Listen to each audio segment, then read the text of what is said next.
உத்தரப்பிரதேச மாநிலம் பிரதாப்கர் மாவட்டத்தில் மிஷ்ராபூர் கிராமத்தைச் சேர்ந்தவர் முஸ்தகா குல்ஷன். உள்ளூரில் முன்னா என்று பரவலாக அழைக்கப்படும் இவர் அந்த பகுதியில் மிகவும் செல்வாக்கு மிக்க நபர்களில் ஒருவர். கடந்த 2016ஆம் ஆண்டு மிஷ்ராபூர் கிராமத்தின் பஞ்சாயத்து தலைவராக முஸ்தகா பதவி வகித்திருக்கிறார். முஸ்தகாவுக்கு கிஸ்மத்துல் நிஷா, அம்பியா பானு என 2 மனைவிகள் உள்ளனர். இருவரும் ஒரே வீட்டில் வசித்து வந்திருக்கிறார்கள். முஸ்தகாவுக்கு இந்த 2 மனைவிகள் மூலம் மொத்தம் 18 குழந்தைகள் உள்ளனர். ஒவ்வொரு மனைவிக்கும் தலா 9 குழந்தைகள். மனைவிகள், பிள்ளைகள் என முஸ்தகா சந்தோஷமாக வாழ்ந்து வந்திருக்கிறார். 5 நாட்களுக்கு முன்பு முஸ்தகா குல்ஷன் வீட்டில் இருந்தவர்களிடம் வெளியே ஒரு வேலையாக செல்வதாகவும் முடித்துவிட்டு விரைவில் திரும்பி விடுவதாகவும் கூறிவிட்டு தனது பைக்கில் சென்றிருக்கிறார். ஆனால் அன்று மாலையான பிறகும் அவர் வீடு திரும்பவில்லை. 2 மனைவிகளும் மாறி மாறி அவரது செல்போனுக்கு அழைத்த போது அது ஸ்விட்ச் ஆஃப் செய்யப்பட்டிருந்ததால் அதிர்ச்சி அடைந்த குடும்பத்தினர் அன்று இரவே மாந்தாதா காவல் நிலையத்தில் முஸ்தகா மாயமானது குறித்து புகார் கொடுத்திருக்கிறார்கள். ஆனால் போலீசாருக்கும் எந்த துப்பும் கிடைக்கவில்லை.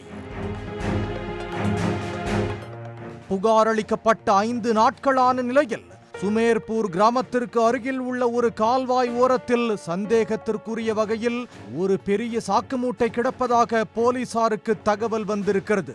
சம்பவ இடத்துக்கு விரைந்து சென்ற போலீசார் அந்த மூட்டையை பிரித்து பார்த்தபோது நிலை குலைந்து போயிருக்கிறார்கள். அதனுள் காணாமல் போன முஸ்தகா குல்ஷனின் சடலம் கொடூரமான முறையில் சிதைக்கப்பட்டு கிடந்தது. அவரது தலை அடித்து நசுக்கப்பட்டிருந்தது. முகம் அடையாளம் தெரியாத அளவுக்கு சிதைக்கப்பட்டிருந்ததுடன் சடலத்தின் பல இடங்களில் காயங்கள் இருந்தன.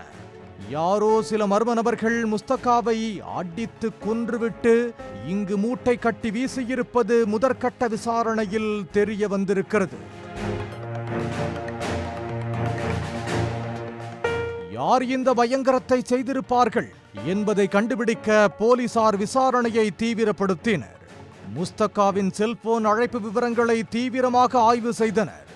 அதில் அவர் காணாமல் போன மார்ச் 18ஆம் தேதி சுமன் என்ற பெண்ணுடன் பலமுறை பேசியிருந்தது கண்டறியப்பட்டது. மேலும் முஸ்தகாவின் செல்போன் சிக்னல் கடைசியாக காட்டிய டவர் லொகேஷனும் சுமனின் இருப்பிடமும் ஒன்றாக இருந்தது. உடனே சுமனை பிடித்து ரகசிய இடத்தில் வைத்து போலீசார் விசாரணை நடத்தினர். ஆரம்பத்தில் தனக்கு எதுவுமே தெரியாது என்று சாதித்த சுமன் போலீசாரின் கிடுக்கிப்பிடி கேள்வியில் முஸ்தகாவை கொலை செய்ததை ஒப்புக்கொண்டிருக்கிறார்.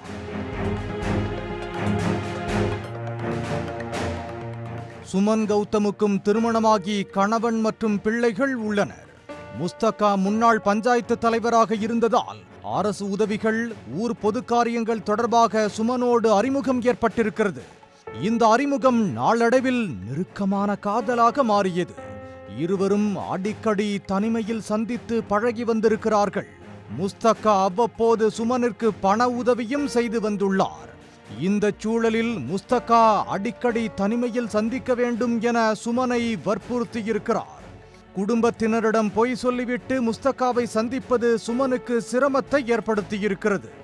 இதனால் அந்த சந்திப்புகளை தவிர்க்க தொடங்கியிருக்கிறார் சுமன். இது முஸ்தகாவுக்கு ஆத்திரத்தை கொடுத்திருக்கிறது. தான் அழைக்கும் போது வரவில்லை என்றால் இருவரும் நெருக்கமாக இருந்த போது எடுத்த அந்தரங்க போட்டோ வீடியோக்களை ஊர்க்காரர்களுக்கும் குடும்பத்தினருக்கும் அனுப்பிவிடுவதாக முஸ்தகா சுமனை மிரட்டியிருக்கிறார். நாளாக அந்த பிளாக்மெயில் அதிகரித்திருக்கிறது. இந்த தொல்லையால் மிகுந்த மன உளைச்சலுக்கு ஆளான சுமன் முஸ்தகாவை தீர்த்து கட்டினால் மட்டுமே தனக்கு நிம்மதி கிடைக்கும் என்று முடிவு செய்திருக்கிறார். இதற்காக சகோதரன் அதுல், நண்பன் அருணோடு சேர்ந்து சுமன் முஸ்தகாவை தீர்த்து கட்ட திட்டம் போட்டிருக்கிறார். சம்பவத்தன்று சுமன் திட்டமிட்டபடி முஸ்தகாவை தனிமையான இடத்துக்கு வரவழைத்திருக்கிறார். அங்கு ஏற்கனவே மறைந்திருந்த அதுலும் அருணும் முஸ்தகா மீது பாய்ந்து இரும்பு ராடால் சரமாரியாக தாக்கியிருக்கிறார்கள். நடந்த கொடூர தாக்குதலில் முஸ்தகா சம்பவ இடத்திலேயே துடிதுடித்து இறந்து போயிருக்கிறார். சுமன் கண் முன்னே இந்த கொடூர கொலை நடந்திருக்கிறது.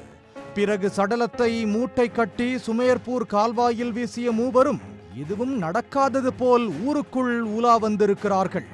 கொலை நடந்த 5 நாட்களான பிறகும் தங்களை யாரும் கண்டுபிடிக்கவில்லை என்பதால் சுமன், அதுல், அருண் ஆகியோர் தைரியமாக இருந்துள்ளனர். ஆனால் செல்போன் அழைப்பு போலீசாருக்கு துப்பு கொடுக்கவே இந்த மூவர் கூட்டணியின் கொடூர கொலை அம்பலமாகிவிட்டது. இந்த சம்பவம் தொடர்பாக வழக்கு பதிவு செய்த போலீசார் மூவரையும் கைது செய்து சிறையில் அடைத்திருக்கிறார்கள்.